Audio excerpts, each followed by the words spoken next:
Eh, Hari ini Minggu 22 Agustus. Nah, ya mungkin sambil menunggu yang lain, saya coba share screen dulu ya. Oke, sebentar.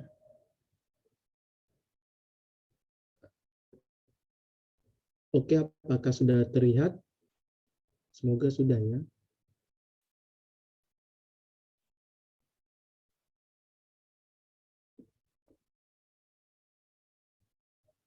Apakah screen saya sudah terlihat?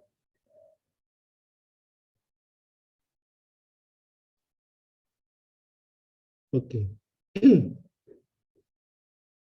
Oke, baik, karena sudah terlihat, jadi saya mulai saja. Oke, baik teman-teman, terima kasih atas kehadiran teman-teman malam ini. Kita akan melanjutkan kembali pembahasan kita. Minggu lalu kita sudah berbicara tentang detik-detik proklamasi dan kita belum satu minggu yang lalu, tanggal 17 kemarin kita merayakan 76 tahun ulang tahun kemerdekaan Indonesia. Nah, sekarang kita akan masih membahas satu hal yang penting setelah proklamasi. Persis satu hari, bahkan beberapa hari setelah proklamasi, ada satu peristiwa yang penting juga yang turut berpengaruh bagi negara Indonesia yang baru lahir ini. Jadi kita akan membahas mengenai sidang PPKI. Nah, kita sebelumnya pertemuan kalau nggak salah bulan lalu itu membahas tentang sidang BPUPK. Jadi satu badan yang dibentuk oleh Jepang sebelum Indonesia merdeka yang tujuannya untuk membentuk dasar negara kita, lalu dan dan merumuskan undang-undang dasar yang kita kenal dulu namanya Piagam Jakarta. Lalu sekarang kita akan membahas mengenai PPKI serupa dengan BPUPK. Lembaga ini, badan ini juga dibentuk oleh Jepang dan tetapi ada perbedaannya jelas. Kita lihat apa saja perbedaan dan tugas-tugasnya. Oke, sebelum saya lanjut saya akan mulai dengan sebuah pertanyaan. Semoga pertanyaan tidak membingungkan teman-teman. Kita minggu lalu saya sempat bertanya ini ke teman-teman dan saya kira teman-teman sudah betul menjawabnya. Jika 17 Agustus 45 ada hari kelahiran bangsa Indonesia, maka sebenarnya ada lagi satu hari yang penting bagi kita, yaitu 18 Agustus. Keesokan harinya setelah proklamasi, itu juga ada hari kelahiran yang mungkin jarang kita tahu ya. Kita cuma memperingati ulang tahun kemerdekaan Indonesia, padahal 18 Agustus juga ada satu hari penting. Nah, jadi kira-kira menurut teman-teman apa yang penting dari tanggal 18 Agustus ini? Satu hari setelah proklamasi, apa yang tanda petik lahir tanggal 18 Agustus ini? Oke, ada yang menjawab hari konstitusi, undang-undang dasar. Oke, baik. Ya, jadi betul. Ini bahkan sudah dijawab hari konstitusi, betul. Jadi memang setiap tanggal 18 Agustus sebenarnya kita merayakan satu hari raya besar juga, satu peringatan besar juga, yaitu hari konstitusi. Kenapa? Karena betul pada 18 Agustus konstitusi kita Undang-Undang Dasar 45 itu disahkan, yang sebelumnya dirumuskan oleh Panitia 9, lalu sampai dari pembukaan sampai namanya batang tubuh ya, jadi pasal ayatnya semua itu dirumuskan. Nah, jadi kalau boleh saya bilang 17 Agustus 45 adalah hari kelahiran bangsa Indonesia. Kenapa? Karena di teks proklamasi berbunyi demikian. Kami bangsa Indonesia, dengan ini menyatakan kemerdekaan Indonesia. Lalu terakhirnya atas nama bangsa Indonesia. Jadi bangsa dulu yang lahir. Nah, setelah bangsa Indonesia lahir, keesokan harinya Undang-Undang Dasar ini adalah landasan dari negara Indonesia, Republik Indonesia. Maka kalau boleh saya bilang 18 Agustus ini ada hari kelahiran negara Indonesia atau hari kelahiran Republik Indonesia. Jadi berbeda sedikit ya maksudnya, karena ketika kita bicara negara, negara ini kan adalah satu institusi, satu lembaga, satu apa istilahnya, kalau boleh saya bilang organisasi besar yang tentu punya pemimpinnya, lalu strukturnya, lalu macam-macam. Nah, akhirnya di 18 Agustus ini mulai Undang-Undang Dasar ditegaskan. Kita tahu misalnya ada kurang lebih ada sekitar 4 ciri negara secara umum. Yang pertama punya wilayah, lalu punya rakyat atau penduduk, lalu punya pemerintahan, dan yang terakhir mendapat pengakuan dari negara lain. Pengakuan ini sifatnya karena dari negara lain, maka ya belum tanggal 18 Agustus itu ada, tetapi 3 syarat ini sudah terpenuhi dalam Undang-Undang Dasar. Kita tahu dalam Undang-Undang Dasar diatur mengenai penduduk. Penduduk Indonesia itu siapa aja. Lalu juga wilayah.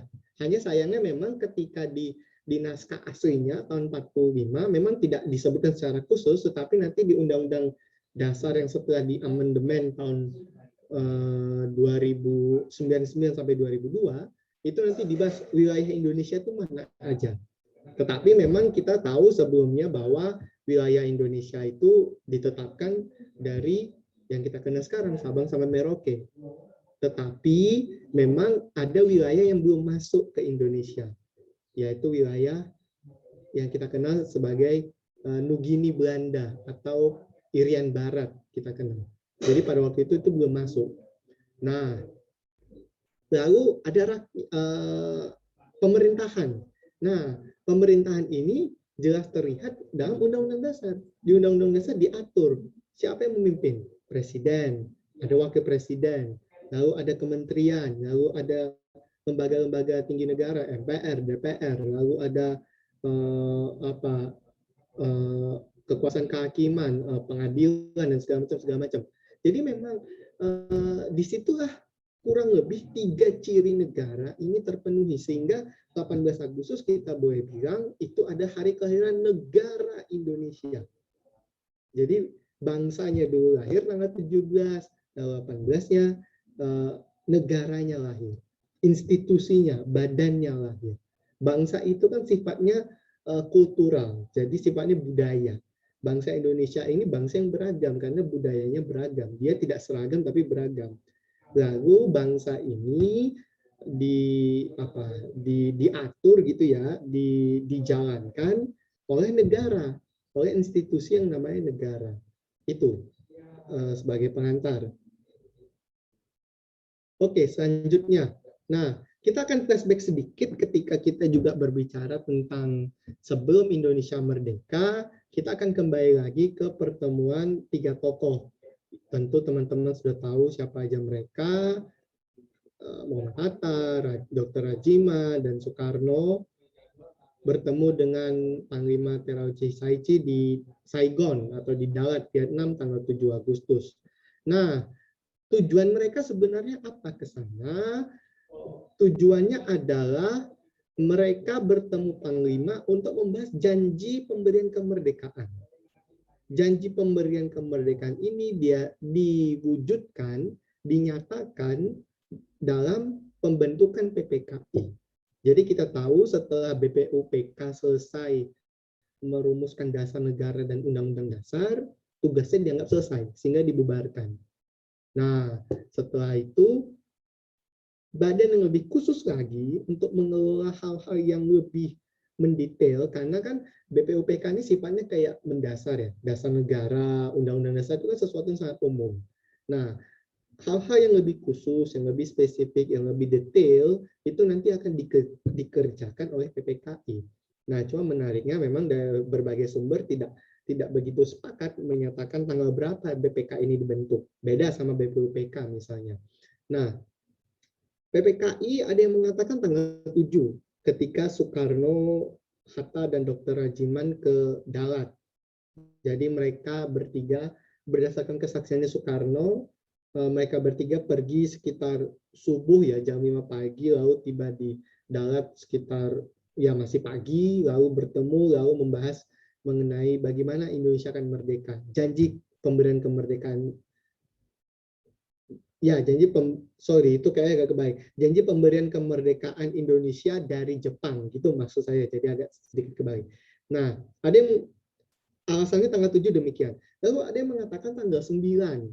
Tanggal 9 itu ternyata memang pertemuan di Dalat itu, di Saigon itu tidak sebentar, tetapi sampai 1 minggu. Jadi dari tanggal 7 sampai tanggal 14 baru pulang.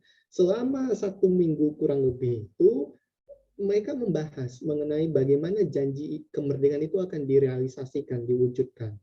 Nah, sehingga ada yang mengatakan juga Panglima Terauchi baru menyetujui PPKI tanggal 9. Lalu ada yang mengatakan tanggal 12. Jadi masing-masing punya pendapat sendiri.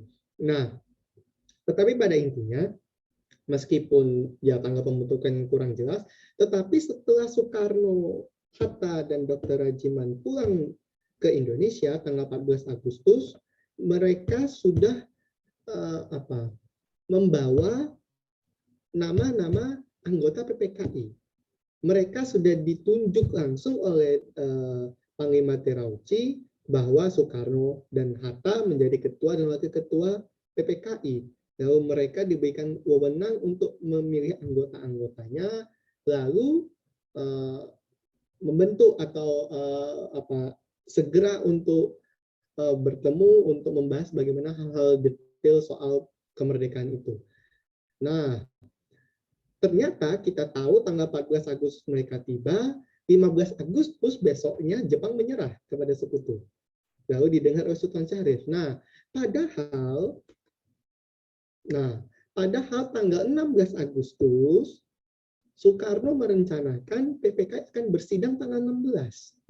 16 Agustus seharusnya sudah ada sidang. Karena apa?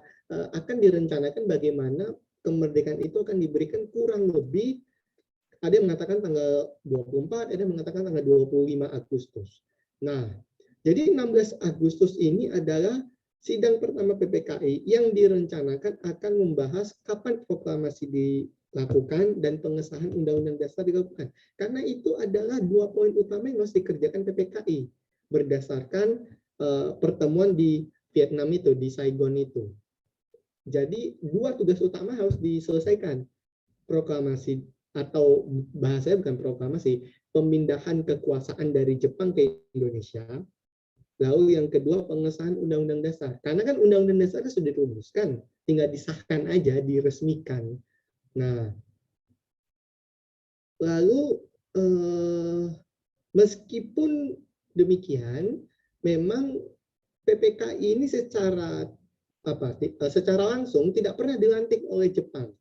Karena benar-benar Jepang tanda petik lepas tangan karena menyerahkan sepenuhnya kepada Soekarno dan Hatta. Karena ingin betul badan ini diisi oleh semuanya orang Indonesia, berbeda ketika Jepang PPOPK ada sebagian anggotanya dari Jepang, tetapi anggota PPK ini semuanya orang Indonesia. Jadi benar-benar mereka diberikan kewenangan, mereka diberikan kuasa istilahnya. Nah, lalu setelah itu sesuai rencana ya, sebenarnya rencananya tanggal 25 Agustus kita merdeka. Jadi Soekarno berpikir bahwa pemindahan kekuasaan dari Jepang ke Indonesia itu akan dilaksanakan, ada yang mengatakan tanggal 24, ada yang mengatakan tanggal 25.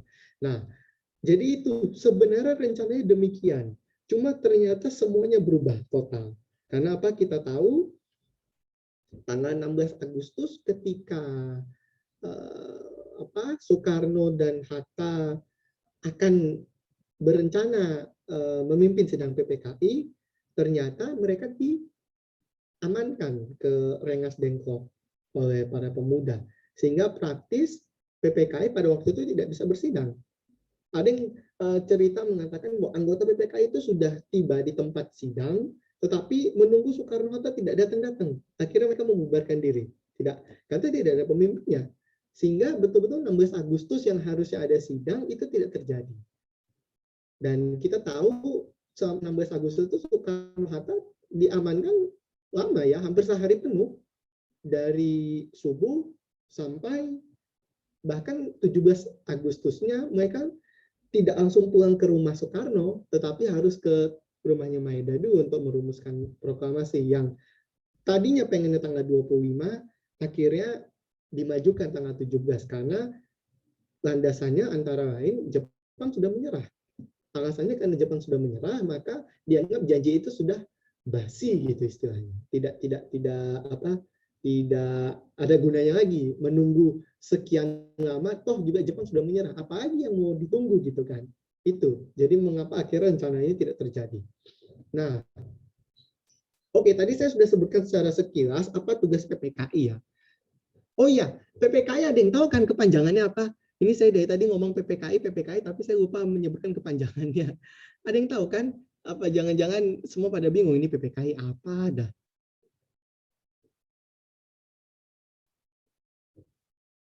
Ada yang tahukah kepanjangan PPKI? Ya, itu bahasa Jepang ya, betul. Maaf, kenapa malah saya ke everyone? sorry, saya salah kirim. Iya, bukan ya betul nih, dari Sekarulan dari Panitia Persiapan Kemerdekaan Indonesia, ya betul.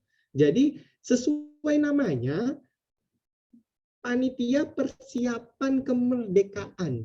Jadi memang mereka namanya panitia ya. Kalau mungkin teman-teman yang masih sekolah mungkin agak kurang familiar panitia, tetapi teman-teman yang sudah dewasa umum ngerti panitia itu kan sesuatu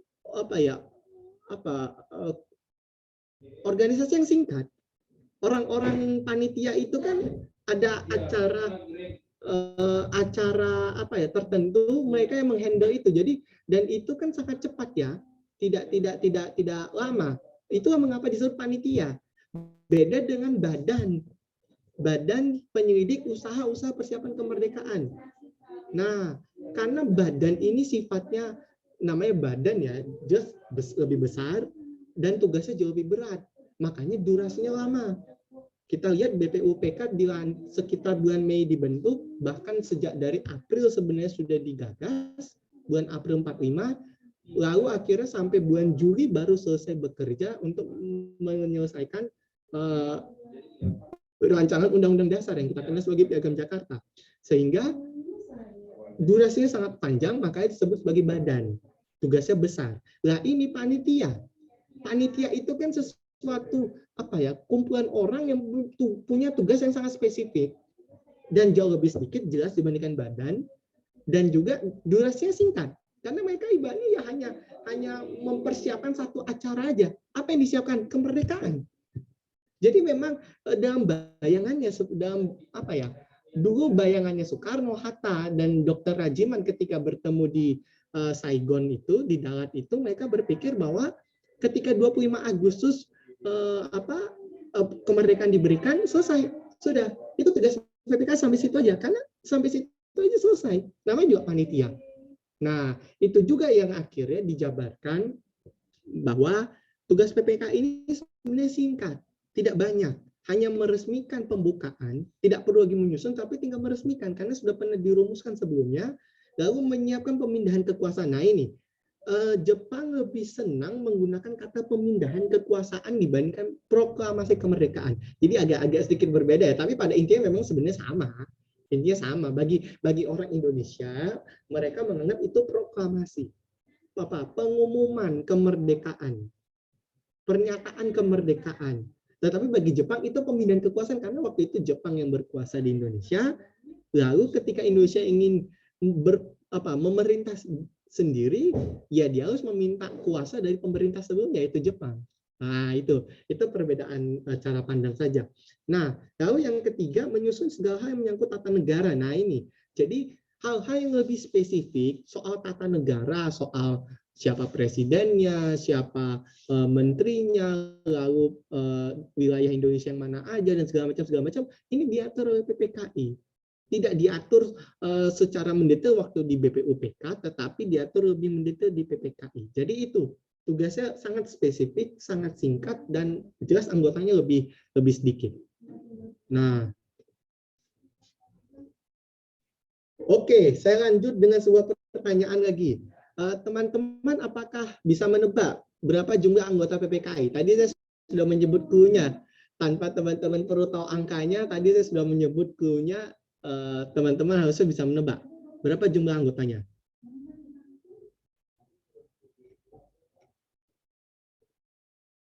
Oke, wah pintar semua ini ya. Iya, karena tadi saya sudah menyebutkan apa PPKI, panitia juga lebih sedikit, pasti kita cari angka yang paling sedikit ya sini ya, 21, betul.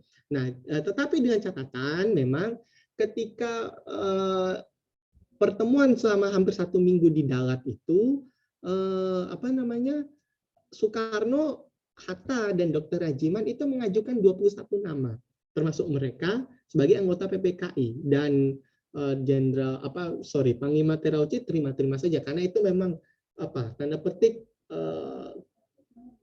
keleluasaannya mereka, kebebasannya mereka. Hanya memang ketika setelah pulang ke Indonesia, Soekarno kemudian menambahkan 6 anggota tanpa sepengetahuan Jepang, sehingga totalnya 27 anggota.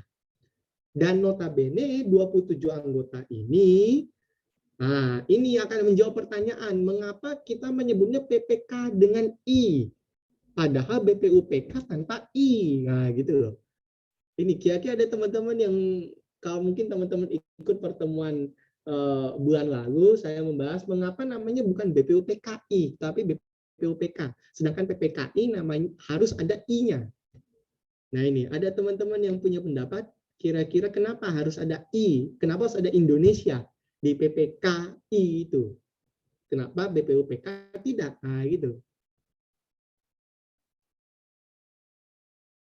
Kira-kira menurut teman-teman bagaimana?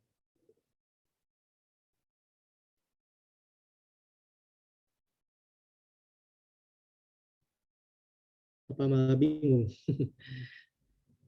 Oke, jadi memang saya coba ulas sedikit ya. Kenapa dulu namanya BPUPK tanpa I? Karena memang dulu BPUPK itu dibentuknya tidak untuk wilayah Indonesia seluruhnya. Kita tahu ketika Jepang berkuasa di Indonesia ada 3 wilayah pemerintahan, Sumatera, Jawa, dan sisanya. Sisanya itu Kalimantan dan Indonesia Timur. 3 wilayah ini punya kekuasaan sendiri-sendiri sebenarnya. Dan ketika BPUPK dibentuk itu kan sebenarnya baru di daerah Jawa, di Jawa sebenarnya. Lalu 2 daerah yang lain itu mengikuti belakangan, Sumatera belakangan, lalu bahkan yang terakhir ini di Kalimantan dan sisanya itu malah setahu saya malah tidak terbentuk. Jadi memang Indonesianya itu tidak full gitu. Nah, betul juga kenapa Indonesia perlu ada Indonesia, karena ditegaskan bahwa yang akan merdeka Indonesia. Dan justru menariknya PPKI ini bertugas setelah Indonesia merdeka. Kalau kita pikir-pikir, namanya kan panitia persiapan. Persiapan ya. Jadi namanya persiapan Hamin 1, Hamin 2. Jadi sebelum hari H. Nah, tetapi menariknya PPKI ini justru bekerja, justru bersidang setelah Indonesia merdeka. Jadi agaknya nggak logis ya kalau namanya PPKI, namanya panitia persiapan. Harusnya apa? Mungkin panitia pelaksanaan atau apa? Karena kan namanya persiapan, kita kalau mempersiapkan diri, apakah itu pada saat hari H? Kan enggak. Misalnya saya bersiap mau mau pergi ke mana gitu. Ya kan nggak mungkin ketika hari misalnya saya ingin bersiap pergi ke Jakarta tanggal 30. Nah, apakah persiapan itu baru saya lakukan tanggal 30? Kan tidak, jelas sebelumnya.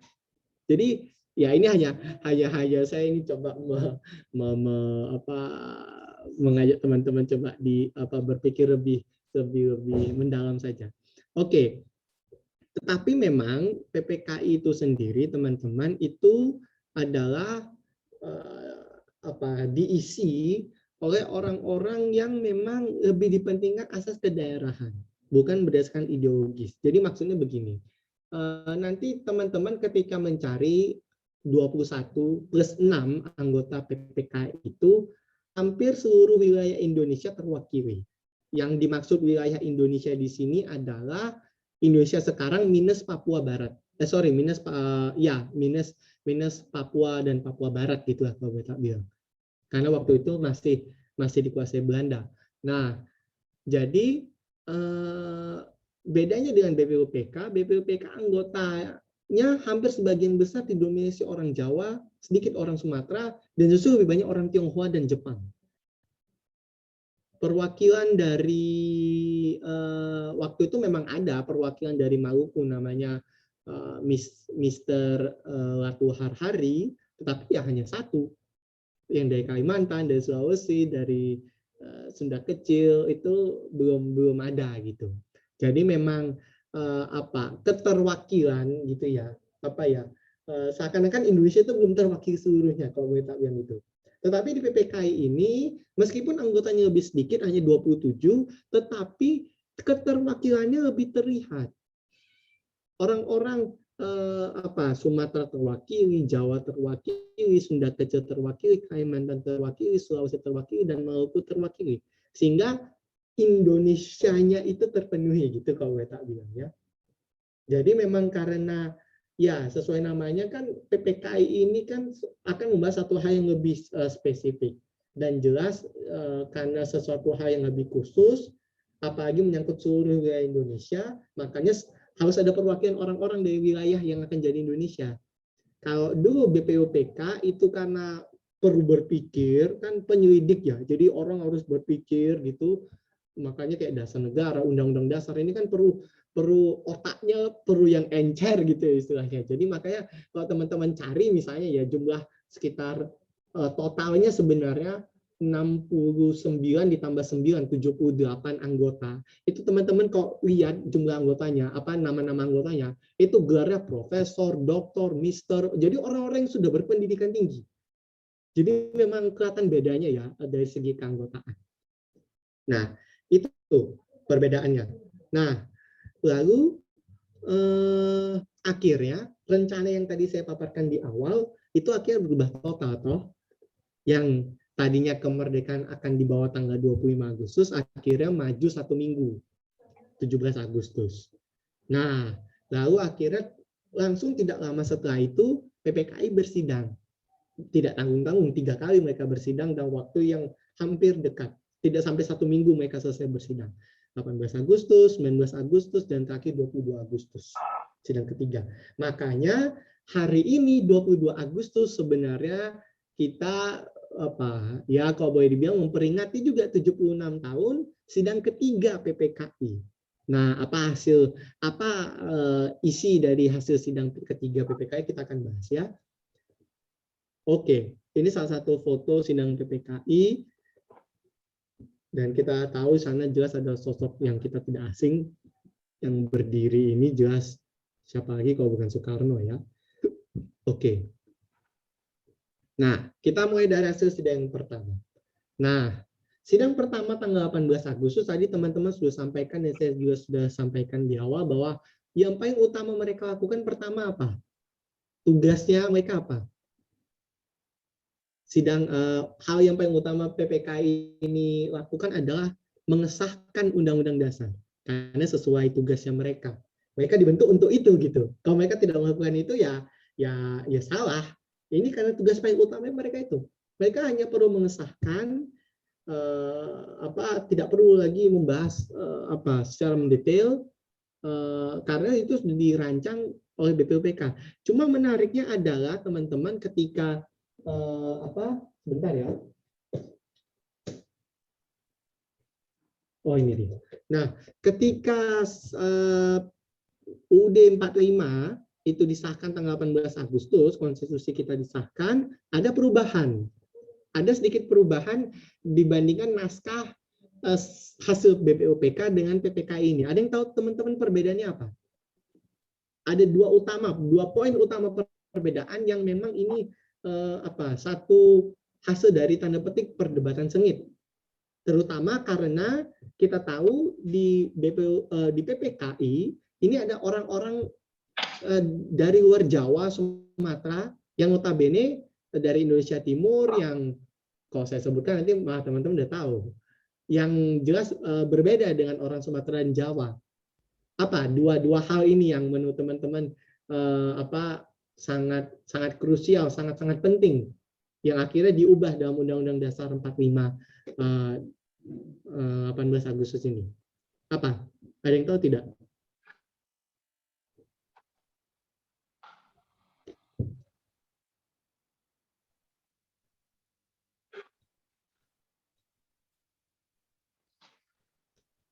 Apakah ada yang tahu kenapa apa yang diubah? Dua hal penting yang diubah sebelum akhirnya Undang-Undang Dasar kita disahkan. Sebenarnya waktu kita membahas Piagam Jakarta, waktu pertemuan kita sebelum-sebelumnya itu sudah sempat saya sebutkan sedikit. Jadi ada satu hal yang yang penting, ya kalau saya sebutkan aja langsung, misalnya terkait agama, terkait hal agama yang ini. Jadi hal-hal yang memang tanda petik sensitif, dan itu justru jadi poin utama yang akan diubah dalam Undang-Undang Dasar yang akhirnya kita kenal, Undang-Undang Dasar 45 tanggal 18 Agustus. Ada yang tahu tidak apa yang diubah?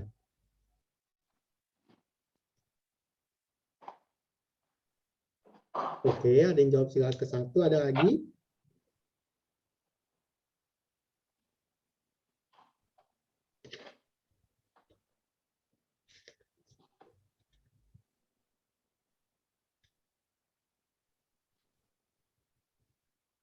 Oke, ya betul. Satu lagi. Ada satu lagi hal yang berkaitan sebenarnya dengan sila pertama yang diubah dalam Undang-Undang Dasar. Ada yang tahu tidak? Oke, jadi betul bahwa sila pertama kita yang dulunya berbunyi ketuhanan dengan kewajiban menjalankan syariat Islam bagi pemeluk-pemeluknya, itu akhirnya diubah, yang resminya benar-benar diubah itu 18 Agustus. Jadi ketika waktu Piagam Jakarta itu masih ada 7 kata itu, dengan kewajiban menjalankan syariat Islam bagi pemeluknya. Itu ada masih di Piagam Jakarta 22 Juni 45. Tetapi baru benar-benar diubah 18 Agustus itu. Nah, betul, menjadi ketuhanan yang Maha Esa. Itu yang pertama, yang akhirnya kita kenal sebagai pembukaan Undang-Undang Dasar, ya. Ini, pembukaan Undang-Undang Dasar berbunyi yang berkedaulatan rakyat dan dengan berdasar kepada ketuhanan yang Maha Esa, kemanusiaan yang adil dan beradab, dan seterusnya. Itu yang pertama. Lalu perubahan kedua masih berhubungan dengan agama juga, adalah pasal bab 3 pasal 6 ayat 1. Jadi bab pasal 6 ini mengatur tentang syarat-syarat menjadi presiden. Karena presiden adalah pemimpin tertinggi di Indonesia. Pasal 6 ini membahas apa aja syarat-syarat untuk bisa jadi presiden. Pada naskah awalnya berbunyi, Presiden Indonesia adalah orang Indonesia asli yang beragama Islam. Itu ketika hasil dari BPUPK. Nah, tetapi akhirnya ketika sidang PPK tanggal 18 Agustus itu, perwakilan dari Indonesia Timur, dari Kalimantan, Sulawesi, Maluku, misalnya kita kenal dari Sulawesi ada Samratulangi, lalu di Maluku ada Latu Harari, lalu di Kalimantan ada Muhammad Nur. Mereka ini menolak bahwa ketika Undang-Undang Dasar ini akan disahkan, kalimat-kalimat yang tanda petik seakan-akan menonjolkan Islam itu mereka tolak, karena menganggap bahwa ya Indonesia ini negara yang beragam. Ketika ada satu agama tertentu yang ditonjolkan, tentu daerah-daerah lain yang tidak pemeluknya tidak banyak di daerah itu tentu akan menolak. Jadi makanya akhirnya setelah itu perdebatan cukup sengit juga, karena tentu golongan-golongan Islam tetap ingin seperti itu, tetapi golongan-golongan di luar Islam tidak ingin, sehingga akhirnya ada perundingan dan akhirnya diputuskan itu dihapus, sehingga bunyinya menjadi presiden ada orang Indonesia asli. Mungkin kalau teman-teman bisa lihat ya, jadi pasal 6 ayat 1 hanya berbunyi presiden ialah orang Indonesia asli. Udah, tidak lagi ada kakek bengeknya atau tidak ada lagi kepanjangannya yang beragama Islam dan sebagainya. Itu. Jadi dua hal itulah yang akhirnya menyebabkan Undang-Undang Dasar kita disahkan, bisa disahkan. Nah, lalu selanjutnya selain mengesahkan Undang-Undang Dasar, apa lagi? Hasil sidang pertama PPKI yang sangat penting. Tadi saya sudah sebut soal presiden, maka berarti hasil sidang selanjutnya setelah pengesahan Undang-Undang Dasar apa? Yang paling penting ketika Indonesia berdiri, Indonesia membutuhkan seorang pemimpin. Maka hasil sidang pertama ini juga akan menghasilkan apa? Menghasilkan apa?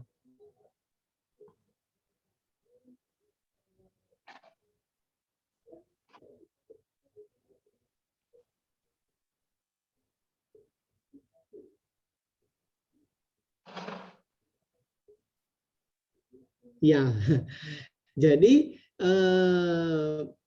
selanjutnya ketika setelah Undang-Undang Dasar disahkan, tidak lama berselang kita butuh pemimpin.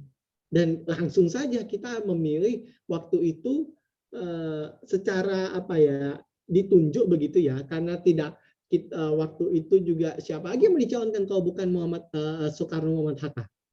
Karena mereka ketua PPKI dan mereka sudah dikenal oleh rakyat Indonesia di mana-mana. Sehingga ya sudah tinggal pemilih mereka. Dan itulah mengapa kalau ada yang bertanya, siapa yang melantik Soekarno dan Hatta pertama kali menjadi presiden wakil presiden? PPKI jawabannya. Kenapa PPKI? Di sini juga ada jawabannya di Undang-Undang Dasar. Sebentar ya. Nah ini. Di aturan peralihan pasal 3 berbunyi begini. Untuk pertama kali presiden dan wakil presiden dipilih oleh panitia persiapan kemerdekaan Indonesia.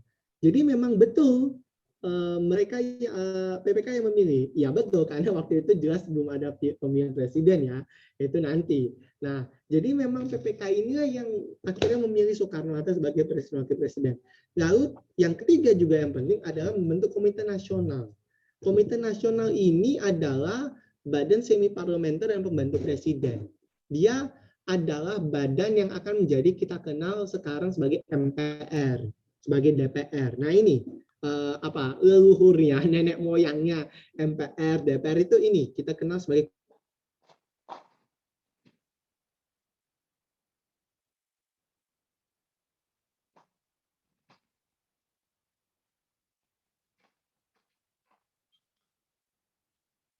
Jadi 3 poin penting ini sebagai hasil sidang pertama yang kita kenal. Yang pertama adalah kewilayahan. Kemarin sudah soal pemimpinnya, soal badan-badannya. Sekarang kita akan membagi wilayah. Ada 8 provinsi pertama di Indonesia. Ada yang teman-teman bisa sebutkan salah satunya? Provinsi apa saja? 8 provinsi pertama di Indonesia.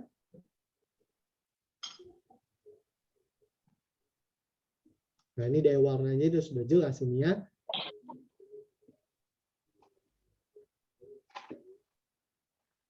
Oke, Jawa Timur betul 1. Lalu iya, Jawa Timur. Lalu selanjutnya apa lagi? Jawa Tengah, Sulawesi, Sumatera,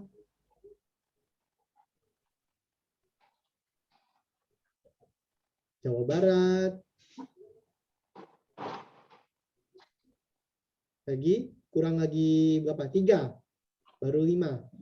Ya, tadi ya Jawa Barat, Jawa Tengah, Jawa Timur, Sumatera. Lalu masih ada lagi 3. Sulawesi tadi sudah.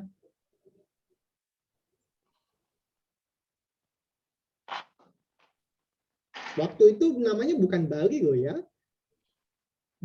Provinsi Bali itu baru terbentuk tahun 58. Maluku, betul.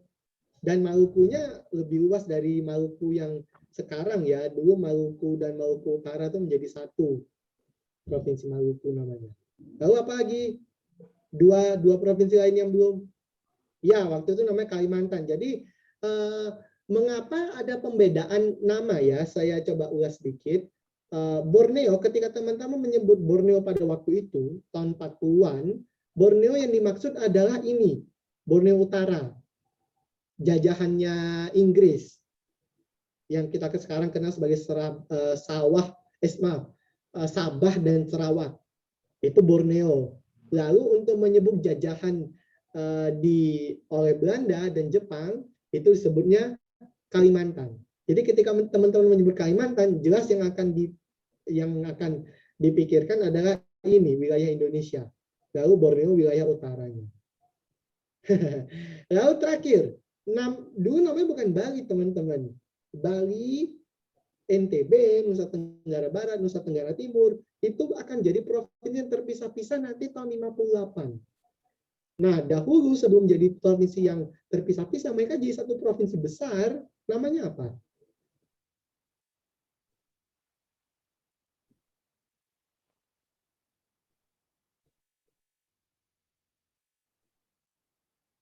Ding, ding, ding, ding. Namanya adalah, ya pintar, betul, Sunda Kecil. Nah, ada yang tahu tidak kenapa namanya Sunda Kecil?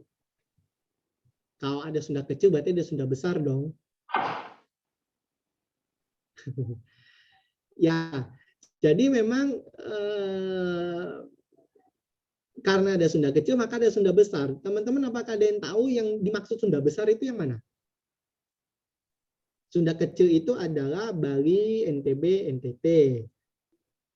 Lalu sebenarnya juga ada namanya Sunda Besar. Sunda Besar itu adalah ya ini semua di wilayah barat. Sumatera, Jawa, Kalimantan itu dahulu namanya Sunda Besar. Jadi ada apa namanya para ahli geografi dulu membagi, ada namanya wilayah Sunda Besar, ada wilayah Sunda Kecil. Itu 8 provinsi pertama dengan gubernurnya. Jadi pemimpin provinsi namanya gubernur, sampai sekarang kita mengenal itu ya. Ada Muhammad Hasan di Sumatera, lalu Sutarjo di Jawa Barat, lalu Suroso di Jawa Tengah, Suryo di Jawa Timur, lalu di Sunda Kecil ada Ketut Puja yang sekarang jadi ikon di koin 1000 kalau tidak salah. Lalu di Kalimantan ada Pangeran Muhammad Nur, di Sulawesi ada Samratulangi, dan di Maluku ada Watu Harati. Dan semua mereka ini ada anggota PPKI. Jadi itulah mengapa PPKI ini betul-betul bisa mewakili Indonesia secara yang luas ini oleh mereka-mereka ini. Nah, lalu selanjutnya adalah ketika sudah provinsi terbentuk, presiden sudah dipilih, maka presiden membutuhkan pembantunya yang namanya menteri. Akhirnya dibentuklah kita kenal namanya kabinet. Kabinet pertama ada yang tahu namanya siapa? Nama kabinetnya ya. Jadi kalau sekarang kan nama kabinet kita adalah apa? Kabinet kerja ya. Indonesia Kerja atau Indonesia Maju, lupa saya. Indonesia Maju kayaknya. Kalau dulu kabinet yang paling pertama dibentuk setelah Indonesia Merdeka ini nama kabinetnya apa?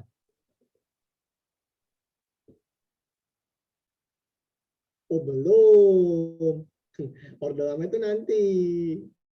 Mereka belum mengenal itu.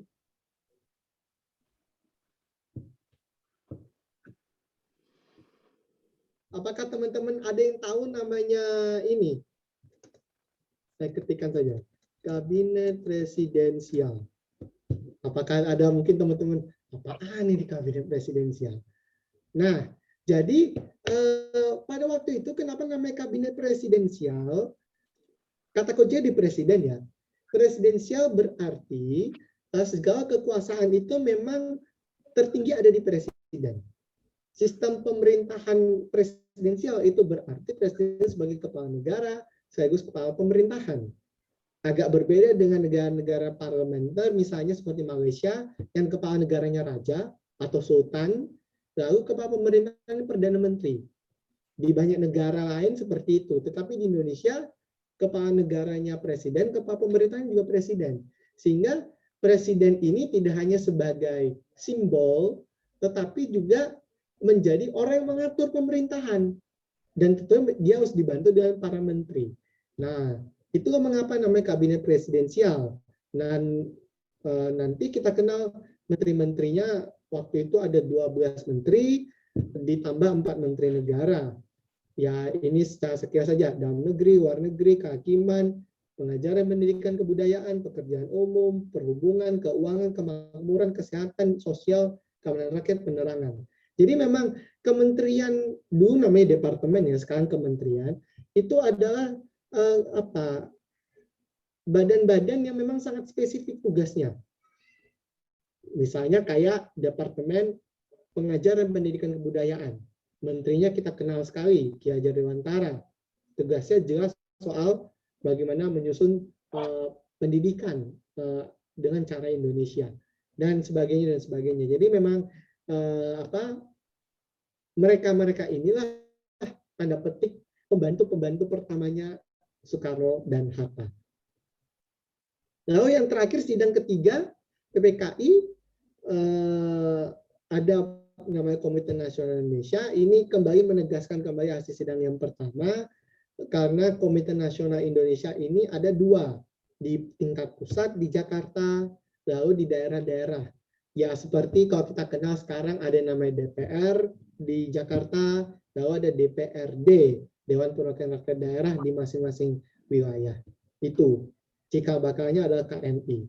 Lalu ada Partai Nasional Indonesia dan Badan Keamanan Rakyat. Badan Keamanan Rakyat ini nanti yang menjadi cikal bakalnya tentara, atau dahulu zamannya Orde Baru namanya ABRI, Angkatan Bersenjata. Itu termasuk tentara dan polisi. Jadi cikal bakalnya adalah BKR, Badan Keamanan Rakyat. Oke, jadi setelah 3 sidang PPKI selesai dan akhirnya PPKI bubar karena memang dianggap bahwa tugas dia sudah selesai, dan selanjutnya ya karena hal-hal yang secara detail sudah dibentuk sehingga pemerintahan bisa berjalan. Jadi karena setelah itu PPKI ya udah selesai tugasnya dan mereka bubar. Itu. Jadi kurang lebih demikian. Terima kasih. Saya persilakan kalau teman-teman ada yang ingin bertanya atau menanggapi, silakan.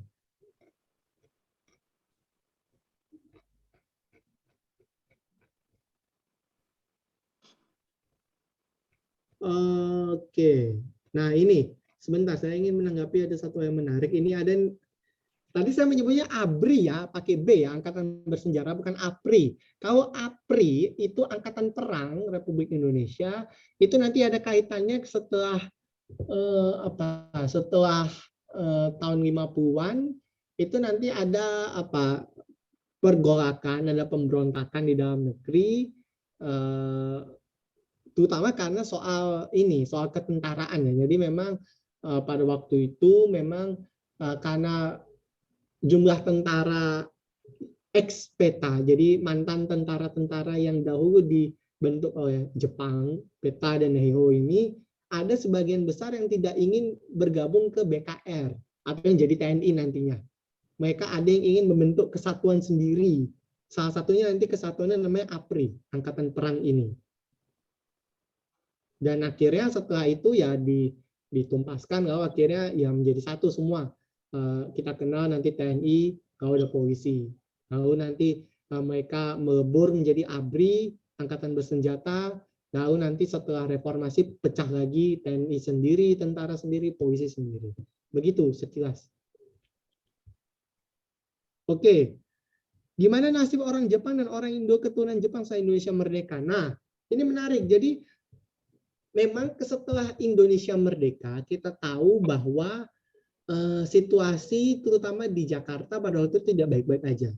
Karena setelah tentara Jepang itu akan dikirim pulang ke negaranya atau dijemput oleh sekutu, karena sekutu menang ya atas Jepang, akhirnya situasi pada waktu itu tidak bagus, baik bagi orang Jepang, maupun bagi orang Indonesia. Kalau bagi orang Jepang, mereka situasinya dilematis. Di satu sisi mereka harus menunggu sekutu untuk menjemput mereka. Di satu sisi orang Indonesia sudah apa istilahnya kelewat benci dengan Jepang, karena Jepang ternyata ya sama-sama penjajah juga ternyata, nggak jauh beda sama Belanda. Jadi situasi dilematis, situasi sangat rumit begitu ya. Jadi ada bahkan ya mereka tidak hanya didiskriminasi, mereka bahkan ya ada yang dibunuh, mereka diancam, diperlakukan dengan kekerasan dan sebagainya. Jadi memang situasinya sangat mencekam. Nanti kita akan membahas dalam pertemuan selanjutnya bagaimana situasi yang tidak bagus itu menyebabkan kita akhirnya tidak lama berselang-selang Indonesia merdeka, kita pindah ibu kota ke Jogja. Tapi itu nanti ya, pembahasan nanti. Kurang lebih seperti itu. Lalu, kabinet parlementer bukan kabinet pertama. Jadi memang sebenarnya kabinet yang paling pertama kabinet presidensial. Setelah dibentuk tanggal 19 Agustus, baru efektif bekerja kalau tidak salah September atau saya agak lupa. Tetapi memang pada intinya kabinet itu yang pertama. Lalu memang setelah itu tidak lama, usia kabinet ini tidak lama, hanya sekitar beberapa bulan. Lalu akhirnya ada desakan supaya sistem pemerintahan diubah menjadi parlementer. Tadi yang saya bilang. Makanya kita mengenal dalam Indonesia pernah ada Perdana Menteri. Syahrir misalnya salah satunya Perdana Menteri pertama kita. Dan seterusnya. Jadi memang Syahrir ini adalah salah satu orang yang mendorong supaya jangan ada. Kenapa presidensial waktu itu ditolak? Karena dianggap bahwa ketika segala kekuasaan ada di tangan presiden akan dianggap bisa menyalahgunakan. Maka perlu ada pembagian. Presiden itu hanya sebagai simbol negara, lalu pemerintahan dijalankan oleh orang lain yang namanya Perdana Menteri. Maka ada sistem parlementer. Jadi Perdana Menteri ini bertanggung jawab kepada parlemen, kepada DPR nantinya. Itu perbedaannya. Jadi persis setelah kabinet presidensial ada yang namanya kita kenal sebagai kabinet Syahrir. Kabinet Syahrir pertama itulah kabinet parlementer pertama kita. Jadi memang itu masih tahun 45, sekitar bulan September kalau tidak salah, akhir September kita ganti kabinet. Jadi benar-benar nggak sampai 1 bulan lebih itu. Ya betul, ada yang dipenggal, ada macam-macam lah. Teman-teman bisa lihat sendiri kisah-kisahnya. Tapi memang tidak semuanya ya. Misalnya ada juga yang akhirnya kita tahu seperti Tadas Maeda. Kalau tidak salah juga siapa lagi? Ada beberapa orang Jepang akhirnya sampai matinya dia di Indonesia karena dia cinta dengan Indonesia, dia simpati dengan Indonesia, itu ada. Jadi macam-macam situasinya. Nah, dan pembentukan partai. Jadi memang kita agak sedikit membedakan ya. Masa pemerintahan Soekarno ini kan lama. Dari 45 sampai nanti tahun 65. Sekitar 20 tahun lebih. Nah, ketika awal Indonesia merdeka, memang dulu hanya ada satu partai. Itu dibentuk Partai Nasional Indonesia. Tetapi tidak lama berselang, Sultan Syahrir lagi nih saya sebut, dia ada orang yang mengusulkan supaya partai-partai harus dibentuk. Jangan hanya satu partai. Negara kita kalau satu partai seperti Korea Utara, hanya negara unipartai istilahnya. Tidak mau Syahrir seperti itu. Karena kecenderungannya kekuasaan akan menjadi otoriter, akan menjadi negara diktator. Akhirnya dibentuklah partai-partai. Macam-macam partai pada waktu itu ada. Saya kurang tahu nama persisnya apa, tapi memang banyak. Jadi sekitar bulan September akhirnya Syahrir meminta pada waktu itu bukan Soekarno, Muhammad Hatta yang diminta, dan akhirnya Muhammad Hatta menyetujui. Itu. Akhirnya banyak partai-partai. Jadi tidak hanya satu partai. Tapi nanti jelas dalam perkembangannya macam-macam ya. Nanti partai-partai besar, lalu nanti waktu baru zaman Orde Baru hanya ada 3 partai. Nah itu tapi lain kesempatan kita akan bahas. Nah, sebentar. Oke, masih ada waktu. Sultan Syahrir pernah dipenjara kalau sebelum Indonesia merdeka ya pernah. Sama seperti Soekarno, Hatta, dia dibuang di Bigo, misalnya di Papua pernah. Di mana lagi di Sumatera itu di mana ya, di Bengkulu atau di Bangka saya lupa. Nah, tapi ketika Indonesia merdeka, setelah Indonesia merdeka juga iya di penjara sempat. Dia ditangkap juga karena dia dianggap melawan Republik waktu itu dengan salah satunya juga Amir Syarifuddin, salah satu menteri juga di kabinet pertama itu juga akhirnya ditangkap. Tapi sayangnya siapa namanya, Hamid Syarifuddin ini dihukum mati. Tidak lama, tahun 48 ya, karena ada pemberontakan PKI Madiun. Nah, itu. Selanjutnya, oke. Jadi soal Soekarno dan Suekarno. Jadi begini, ini agak di luar konteks tapi saya perlu jelaskan. Berdasarkan biografinya Soekarno, judulnya Bung Karno Penyambung Lidah Rakyat oleh Cindy Adams, yang covernya warna merah, itu Soekarno sendiri yang meminta supaya ketika orang menulis namanya tidak menggunakan ejaan lama, tapi menggunakan ejaan seperti kita sekarang, Soekarno biasa, tidak OE tetapi U. Karena apa? Ini salah satunya karena OE ini kan warisan zaman Belanda. Warisan zaman Belanda OE. Lalu kita ada mengenal, kalau kita dulu ya, mungkin orang tua teman-teman atau kakek neneknya dulu ada namanya DJ. DJ itu dibaca apa? J sekarang. Kalau misalnya ada, misalnya begini, WIDJA, dibacanya apa? Wijaya, karena DJ dibaca J dan J dibaca Y. Itu ejaan warisan Belanda. Nah, lalu ada TJ itu sekarang kita baca C. Jadi kalau misalnya TJANDRA kita baca Chandra. Nah, itu ejaan-ejaan lama. Lalu Soekarno akhirnya meminta supaya orang-orang menulisnya ya dengan ejaan kita yang baru, Soekarno. Makanya saya konsisten menulis Soekarno itu ya sesuai, istilahnya sesuai permintaannya Soekarno sendiri lah. Meskipun memang menariknya kalau kita lihat tanda tangannya Soekarno sendiri, dia masih menggunakan ejaan lama, Soekarno. Di teks proklamasi Soekarno-Hatta. Di Undang-Undang Dasar juga di mana Piagam Jakarta juga namanya Soekarno. Jadi ya itu hanya ini sih, kayak istilahnya selera aja, mau pakai Soekarno boleh, Soekarno boleh, nggak ada masalah. Ya betul nih, ada yang sudah menjawab ternyata ya. Nah, iya betul, Tadashi ditangkap Inggris tapi akhirnya dibebaskan juga karena dan menariknya soal Tadashi Maeda ini kan dia saking cintanya kepada Indonesia, berapa kali kalau teman-teman lihat fotonya dia akan berpakaian Jawa meskipun dia orang Jepang. Jadi memang begitu cintanya dengan Indonesia. Nah, oke. Ada lagi tidak ya? Oke. Baik, karena waktunya sudah jam 8 dan saya kira tidak ada lagi yang bertanya. Terima kasih teman-teman untuk pertemuan malam ini. Saya kembalikan ke Pak Ketua Kelas. Selamat malam. Malam. Terima kasih Joshua untuk sharing malam ini. Kita ketemu minggu depan di waktu yang sama. Oke. Terima kasih teman-teman. Selamat malam. Malam. Terima kasih Joshua, makasih Mr. Tony. Malam. Terima kasih Mr. Ketua.